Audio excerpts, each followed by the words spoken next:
Yo, yo, yo. Welcome to the NS9 Postgame show powered by Primanti Brothers. I'm your host, Ty DiNardo. With me, we have Tyler. Tyler, Pirates lose today 5-2. Bailey Falter took the mound after yesterday's outburst of offense. This was the anti-July 5th game. Yeah, it really was. To borrow Cody's phrase from whatever day it was, they blew their load. That was on Thursday. I think he talked about the bullpen and the offense blew theirs yesterday. But at any rate, there's certainly some things to talk about, good and bad, and things that make you nervous. But before we get into all that, let me, of course, advise you, BetOnline is your number one source for all your sports betting needs this season, from baseball, golf, soccer, right to all the top fights in the UFC, MMA, and boxing. Every stat, every matchup, and even live odds and spreads while the games are being played. When the game's over, head on over to our online casino and get in on a game of blackjack or poker, or unwind with one of our 150 slot games. Head to the website today to get in on the action. Use promo code BELIEVE, of course, BLEAV, for your 50% bet credit on your first deposit up to $250. BetOnline, the game starts here. Oh, Ty, where do you want to start with this game? So full disclosure, I'm not that bent out of shape over today's game. I know a lot of people in the comments, a lot of Pirates fans probably are, and you can be. I think the offense is very disappointing today. They can get the job done, but it's really hard to win baseball games when your starting pitcher goes down early, and there's nothing you can do about that. You know, when he can't get through 4 innings because of an injury, there's not much you can do. You're left with what you have in your bullpen, an already depleted bullpen. Right. It's hard to win that kind of baseball game. The offense could have done more, absolutely. But when Bailey Falter went down in that spot, the game was pretty much over. It's hard to win games like that. You can't argue that aspect too much. Again, losing Bailey Falter, and that's what I was going to say, like the frustrating part of this. There's good, bad, and there's things that make you a little uneasy. Bailey Falter leaves today's start. He pitched, I think, 45 pitches today. He ended up going 2 innings. And, I mean, he didn't look sharp. Man, he only got through. Was it the 3rd inning he got pulled? Yeah. I couldn't remember 3rd or 4th. It all kind of blurred together at that point. He ended up loading the bases with no outs. Yeah, so even harder at that point. Right. So like you're saying, I mean, when your starter only gives you 2 innings and then, of course, loads the bases with no outs into the 3rd, it's tough.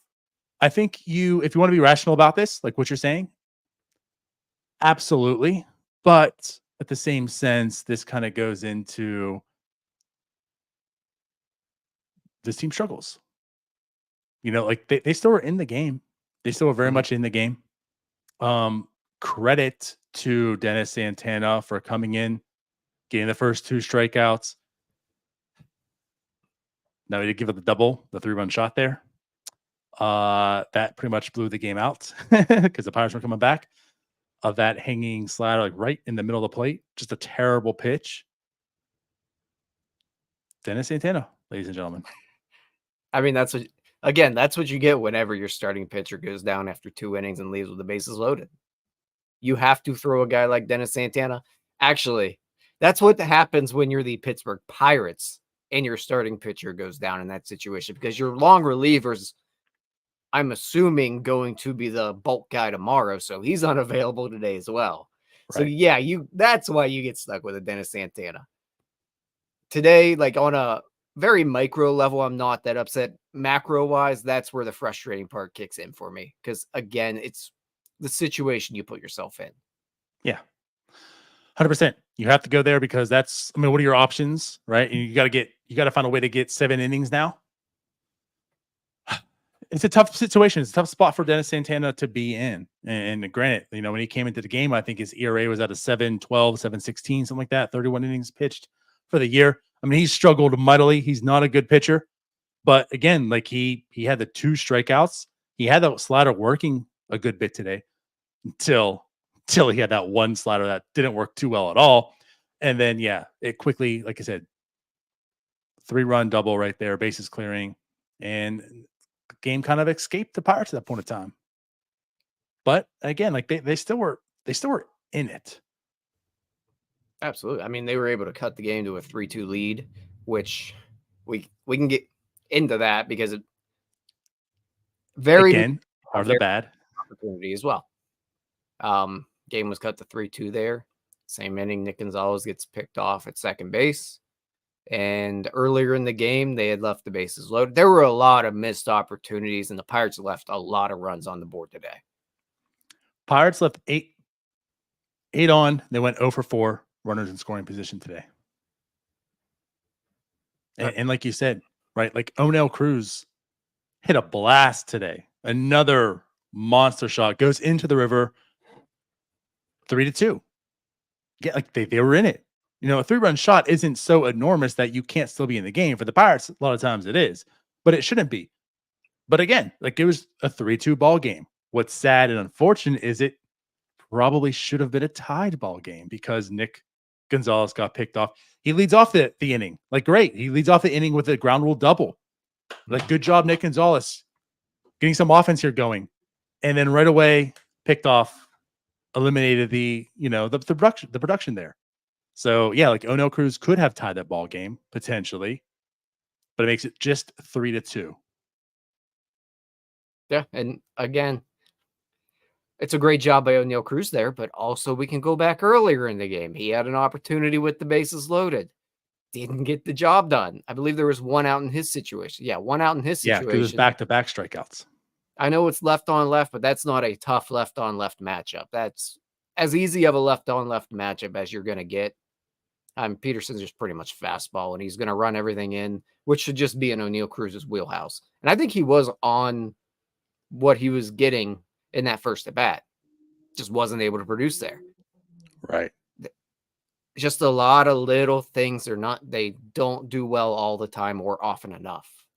And it's a lot of the times it's offensively that it occurs. Yeah. You go back to that inning, right? When bases were loaded, 1 out. Onel Cruz was up. He strikes out. Granted, whatever you want to call the at-bat, good, productive, whatever. I mean, it wasn't a terrible at-bat. He does get out, but he was fouling off a bunch of pitches and such. The next batter, Michael A. Taylor, that was a terrible at-bat. That was 3 fastballs that he just with that. 1, 2, 3. Now the inning's over. In his defense, he was trying to use your strategy of getting all of his hits on like 3 pitches. I guess so. It didn't work today. Now he's swinging at everything though. Right. Yeah. So that was the very first part of the offensive struggles. I mean, again, like the good and bad, right? Like the bases were loaded. Brian Reynolds is still getting hits. He has 2 hits today on the day. Went 2 for 3 with a walk. By the way, a little bit of news. Brian Reynolds now has the second most hits in baseball since June 1st, only behind Gunnar Henderson with these 2 hits today. So like, again, let's kind of show what Brian Reynolds is doing. Like his OPS is now up to an 837. The guy's just absolutely producing at the plate day in, day out. But yeah, not enough for the rest of the team to bat. Nobody else. I mean, bits and pieces are here and there, but not enough. It comes down to the fact that this team is 4 games below 500, probably because they're built like a team that should be 4 games below 500. There's not a really great talent here aside from your 2 top flight or your 3 really good arm, 2 top flight arms I'd call, and then a really good arm, and one's injured, and your bats are atrocious. So right. Yep. Fun stuff. Fun stuff, man. Look, where do we want to go from here? I don't know. The same song and dance every night. It really is. We get that like last night's the breakout. You start to feel good about yourself, and then you have a day like this, and it's a repeated cycle. They have a breakout game. You think they might be pushing through, and then we get back to 2 runs. You look pathetic again, and here we are. Right. I guess again, like the most unfortunate part is the loss of Bailey Falter. This is pretty big stuff. And the reason I say it too is you just lost Jared Jones to the IL this week. and it's come out that he's not even going to throw for 2 weeks. You've lost Jared Jones for a good amount of time. Now, we don't know what's going to happen with Bailey Falter. We don't know exactly what the scenario is, but it is an arm injury. He didn't look comfortable. I mean, it was like the second inning he didn't look comfortable. Joey Bart came out and they talked and kind of shrugged him off. No big deal. Comes back out in the third and just still doesn't. And yeah, he threw, I think, 5 straight balls and then just immediately said, like, went to the dugout, like, I'm out. No argument, no fight. It didn't look good. So again, already down Jared Jones, potentially down Bailey Falter. This is the time where this team has to go. This team needs to stack wins. We keep talking, the trigger word, stack wins. Like, they need to be productive.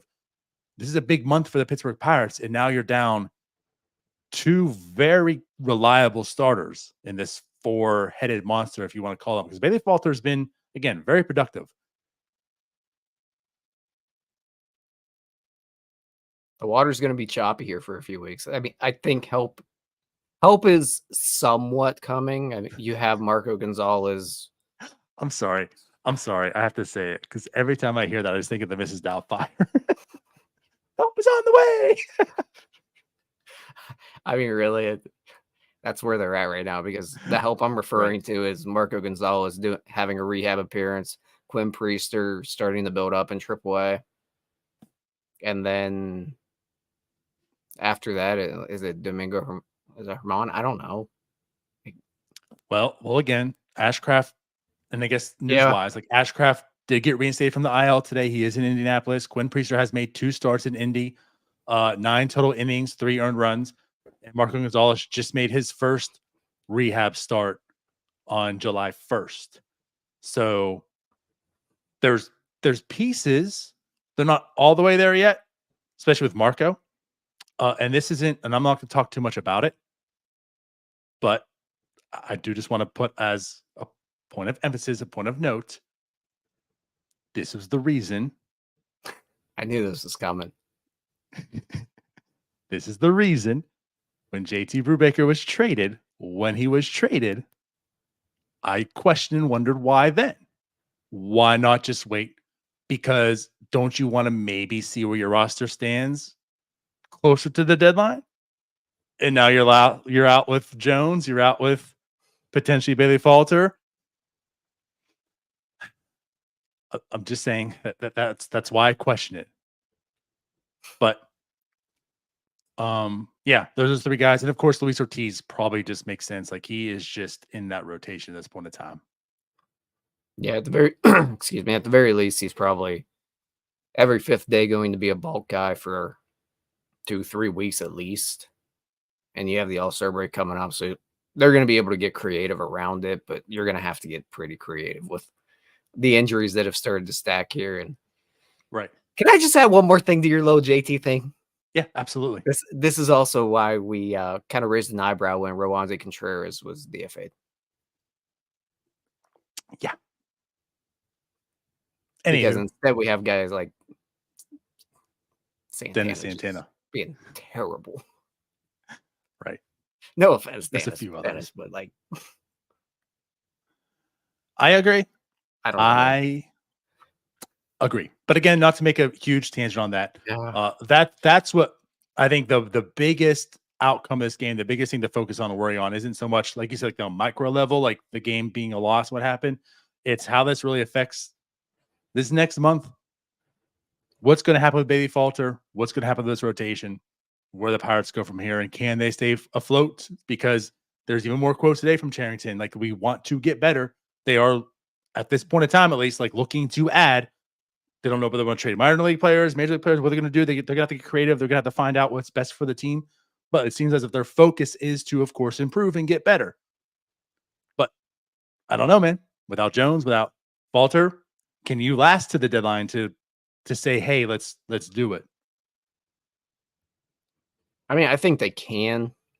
They went 2 months without 3 starting pitchers last year, basically. Yeah. So they can do it. It's just not enjoyable. It's not fun to watch as a fan, and it's not productive as an organization. They can do it. It's just going to be miserable. But Tyler, just to back up a little bit, can they do it? Because half of that rotation had Tommy John surgery. And that, yeah, you're actually right, because the two guys that are left right now are Paul Skeens and Mitch Keller, who you really can't have get hurt either. Right. And 50% of those starting pitchers you rolled with at the end of the year last year had Tommy John. Yeah. And to go back to what we're talking about with depth and such, you know, like with those two out, you still want to find ways to get creative to limit Paul Skeens' innings as well. Like that's being watched also. So are you looking to skip his start? Are you looking to go 6-man rotation? Again, like that's why depth of the rotation is so important for this team, because those guys you're looking to monitor. And now with these injuries, it just highlights that even further. But I guess, you know, going back to the game, there was one critical spot here that I want to talk to you about. Yeah. We talk about bases loaded, talk about guys on and such. You know, it was a close game. Connor Joe's up. They put the righty into the game. They kept Connor Joe in. Rowdy has been red hot, Tyler. Absolutely red hot. I put out there on Twitter today with guys at least 80 plate appearances, the best hitters in baseball. Rowdy Tellez is the 8th best hitter in baseball. Brian Reynolds was the 12th best hitter in baseball. And that was before this game. So again, like that's how hot Rowdy Tellez has been. Were you good keeping Connor Joe in there in that spot? So that was the 5th inning, I believe. Yes. And if I remember correctly, there were 2 outs. Reynolds was on first. Yes. I wouldn't have been against bringing in Rowdy there. I probably would have leaned more towards letting him pinch hit in that spot. But I don't know if I'm up in arms about him not coming in that situation. There are 2 outs there. There's a lot of ball game left. Do you maybe want to save Rowdy for a situation later in the game where you have someone else up that really cannot hit right-handed pitching, like maybe a Michael A. Taylor in that situation? So maybe you save him more for that. Was it still 3-2 at that point? I can't quite remember. Or did it jump to 5-2 by then? At that point, it was still 3-2. So it was still 3-2. Yeah. So what transpired is the bottom of the 5th, Cut struck out, Reynolds singled. Hayes, of course, flew out. And that brought up Connor Joe. So it's a 3-2 ball game, 2 outs, B-Ray's on. Do you make that move, right? The righty comes in. Do you make the move to say, hey, Rowdy? I get that.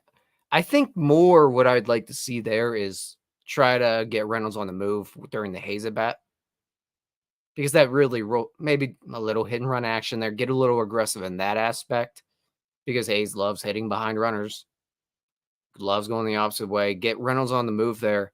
Try to get him at 2 seconds somehow, and then I'm probably a lot more comfortable going Rowdy in that situation.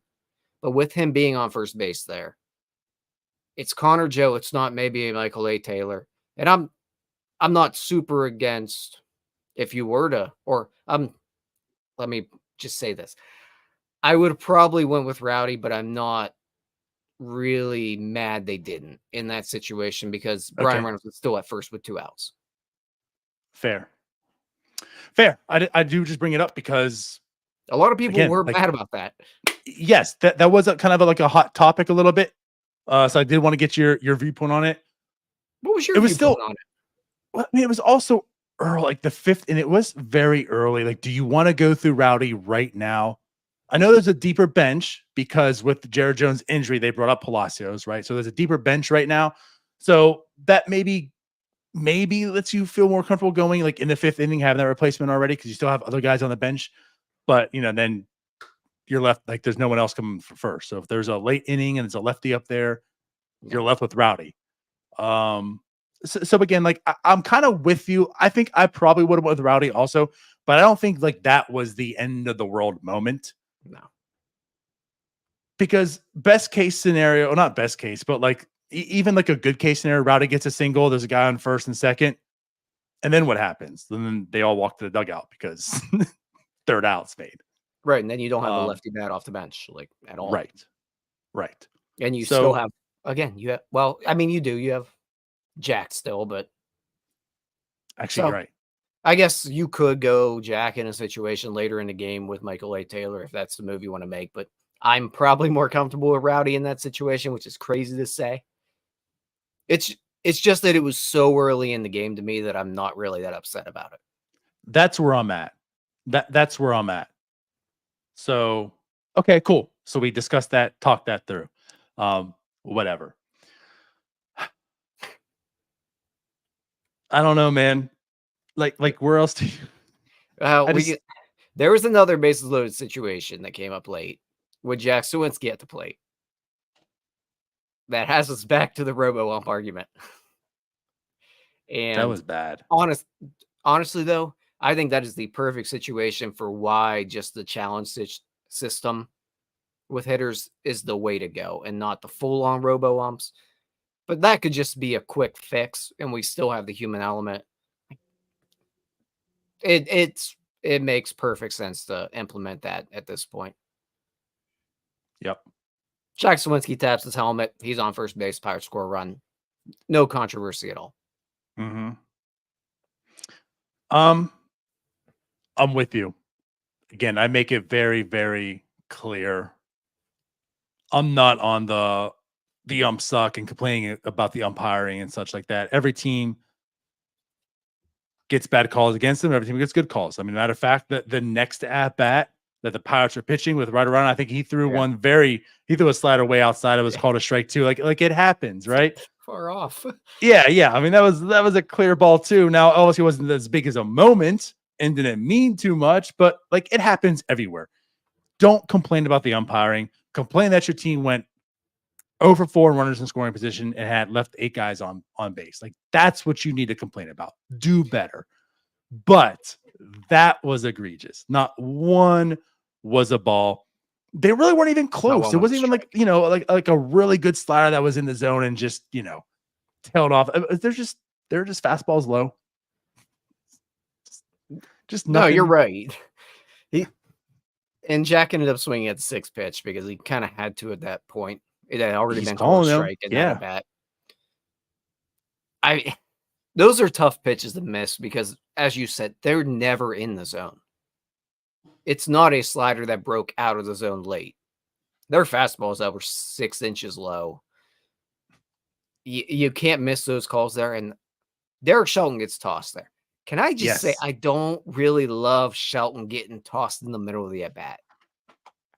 I'm so, I get being upset there. I feel like you're taking Jack out of his rhythm at that point. You're letting him get in his own head because now he already knows the umpire hates him. And now he really hates him because my umpire or my manager just got tossed. And now it's a 3-2 count and I got to be swinging here. Just wait till after the at-bat and then get tossed, man. What I think's funny, and I don't know, because this is my exact thought, because that was a quick ejection. He came in, got ejected, and came out, and I felt like that was in the back of his mind too. Right. Like, oh man, let me get out of here because Jack's in the middle of this bat. So, like, I'm glad you kind of brought that up too, because I feel like, I mean, Shelton did what he felt to do. Like, that was terrible. This is a big spot. I'm giving it to you. And then as he was giving it to him, he's like, there's still an at-bat going right now that Jack needs to do. But let me get him back in this box. All right, I'll see you guys later. Thank you for the ejection. Yeah, it just felt maybe just let the at-bat finish. Say your piece after that, and also don't give everyone more time to think. Not Jack. Yeah, definitely. At that point, if I'm at the plate and I'm watching my manager get tossed and it's a bases loaded situation with 2 outs, 3-2 count, this brain's running wild. That 30 seconds feels like a lifetime, especially after I've just been screwed over twice. Just have a little bit of human decency there, Derek. Hold on. And then maybe you get a call the next time because you didn't complain. We walk that run home and you don't have to get tossed. Yeah. But it is what it is. It happened. threw a pitch in the same spot that was called strikes every other time, and Jack did what he should do, right? What we've talked about, like the Jack of 2023 would have watched it go by, been called a strike. But he's learned, like, hey, you're calling these strikes. Let me expand the zone a little bit. He, of course, just didn't make contact. So there ends the inning again with another bases loaded. Pirates unable to capitalize. Yeah. So again, like looking down this team, Brian Reynolds, 2 for 3 with a walk. Nick Gonzalez had that ground rule double. Joshua Palacios 1 for 3 with a walk. I mean, he's shown up. I mean, obviously very limited at bats, right? So far, but like he's shown up and he's doing every bit that you're asking for him. Just to touch on Palacios right now and what I've actually liked out of him, and I don't think he's I don't think he's a good baseball player. He puts together really gritty at bats. It's just that he's not talented enough to really succeed often enough. But his at bats they're quality at bats. He makes pitchers work. And on a team that just doesn't make guys work hard enough, it's a welcome addition right now. Long term, it's not an option, but right now, he's probably one of your better options just because it's a different look at the plate compared to probably 6 other guys in the lineup. Yeah. Yeah. Plus, brings vibes, man. The vibes. I mean, he does bring some vibes. Not that they can help today, but yeah. So again, going down the list, Joey Bart over 2. However, 2 walks. I do want to bring up Joey Bart also. I jokingly said something that the meme was making its round, the bottom meme, right? I'm going to run. And I jokingly made the comment of that the Mets. I'm gonna bring that up. I forgot. The Mets seeing Grandal and Joey Bart behind the plate this series. You saw they had all intentions of running on the Pirates today. And they started off with, a stolen base. And I think it was the very first inning, if not the second one for sure, which, it was safe. But, I mean, it is what it is. Falter was very slow. Guy took off. There was a guy on third base also. Like it's kind of one of those things, whatever. But also to highlight, like, okay, so that's now 21 successful attempts in 23 tries against Joey Bart. And then he gunned down the next 2. So kudos to Joey Bart. He did catch 2. Nick Gonzalez on the 1. It's team sport, so he does get credit for the caught stealing also. But yes. Hey, if the catcher gets blamed for the pitcher being slow, he can get credit when the second baseman makes an awesome tag. Exactly. But yeah, like it's a big day, him behind the plate. He does catch 2 runners. So now, again, it's a very poor percentage, but he did get 2 more today. Cruz 1 for 2. I'm sorry, 1 for 3 with 2 strikeouts, but of course the big home run. Michael A. Taylor over 2 with a strikeout. Tellez goes 1 for 2. And Brian Hayes 0 for 4. Tyler, his OPS of 582 on the year. I was hoping today he might continue, and we can say, is Brian Hayes starting to come back a little bit? He's been looking a little more productive lately, and today just another 0 for 4 performance. He's batting 3rd.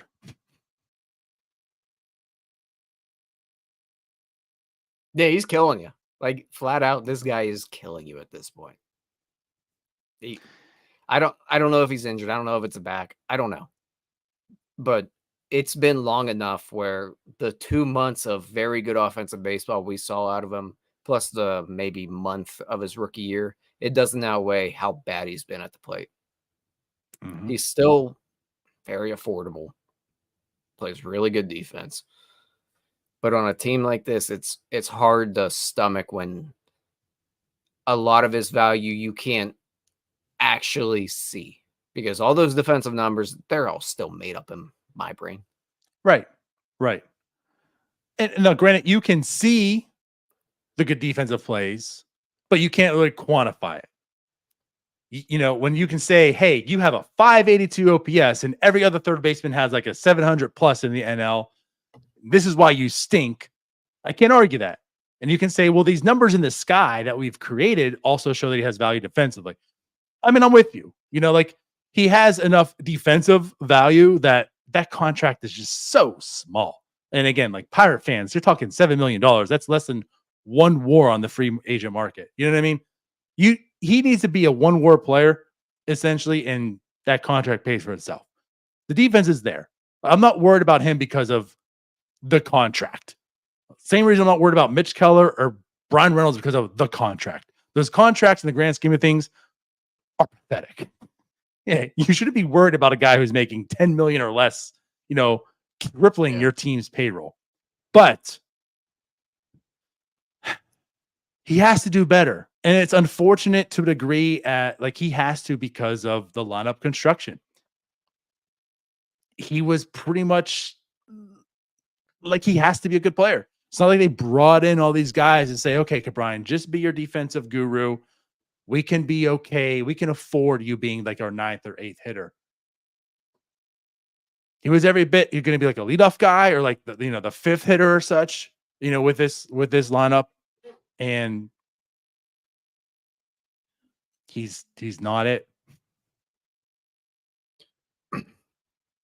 So part of it is where he's hitting in the lineup on why he needs to be better. But the other part of it is because he has the talent to hit better. Like he has the pedigree to hit better. The approach isn't bad. He's just, I don't know at this point. I guess he kind of is what he is at this point. He's not a good major league hitter. I don't know how much more we have to see of him not being a good major league hitter before we all just understand he's not a good hitter. Until he teases us in August. Talent, man. You saw what he carried the offense for 2 months. And then he turned into a pumpkin again. And again, like that's the problem because the talent is there. And I just don't know why it can't be unlocked for long periods of time. It seems like there's an excuse all the time. Is it the back? Is it the hitting coach? Is it this? Is it that? But at this point in time, all excuses add up to just say, you are what you are. And, last year, I think we all fell in the trap because it was a long period of time. It wasn't just like a month. It wasn't a few weeks. It was like 2 months. It also was like, it started before the injury. You didn't really see it too much. When you go back before the injury, before August, like it was still kind of there. So, all right, like maybe heading into this year, there's going to be something more to Brian Hayes. Even if it's just average, that's an improvement. And he's having one of the worst seasons offensively. So, like, yeah, like I'm at the point, like it is what it is. But even at that, he has to start doing better because all the prospect rankings have been updated and released. There's nothing coming. This is what the major league roster is. So where's this team going to find offense? He needs to call Rowdy's dad. Yeah. Rowdy's dad, not his dad. He needs to call Rowdy's dad. Right. We talked about that because his dad was a major leaguer. And that's why he doesn't fall into your plan there. Exactly. Well, actually, he might need to call dad too. I don't know. Because everyone needs to call dad. You know what? We need a parent week in a PNC Park. Everybody talk to your dad about your swings and let's figure this out. I'm with it. Yeah, man. So I guess outside of that, another news, Ryder Ryan comes back finally. He had a really good first inning. Does go 3. Of course, they had to give him the length. Gives up 2 earned runs, 2 Ks. What I do want to say, though, is he had 31 pitches and 26 for strikes. So, I mean, he went up there and said, I'm just going to pound the zone, which he did. And the slider was working pretty well for him also. But, yeah, he did. He filled the zone up really well. Yeah. Just had a little instance where he gave us some runs, but I thought I was pleasantly encouraged, especially the first inning of him. And I thought, I thought about this at one point. I'm like, I might be more comfortable with Ryder Ryan than a lot of the guys we've seen so far this year. And I don't know why. It's another one of my soapbox things. I don't really understand why they've been messing around with Ryder Ryan. And I know we said in the group chat before. I think he's one of your better. Feel better about, him than other guys. 7 or 8 or however many you want to carry, but I think he's one of your best of that group. Yeah. I don't need But Santana anyway. ever again. No.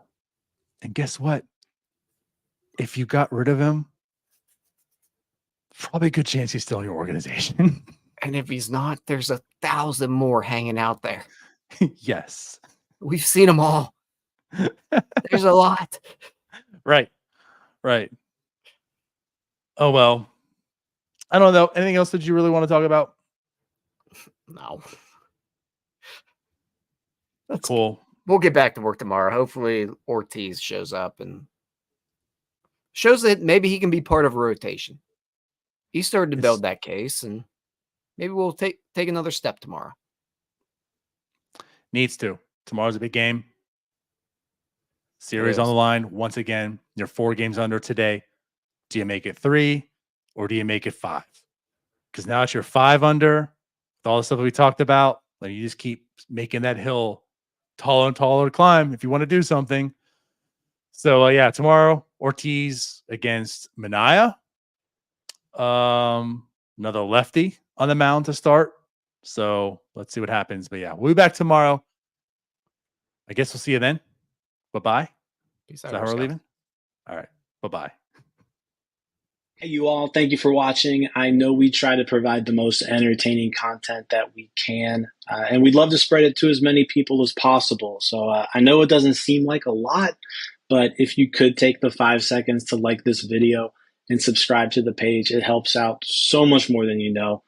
Thank you, and let's go Bucks.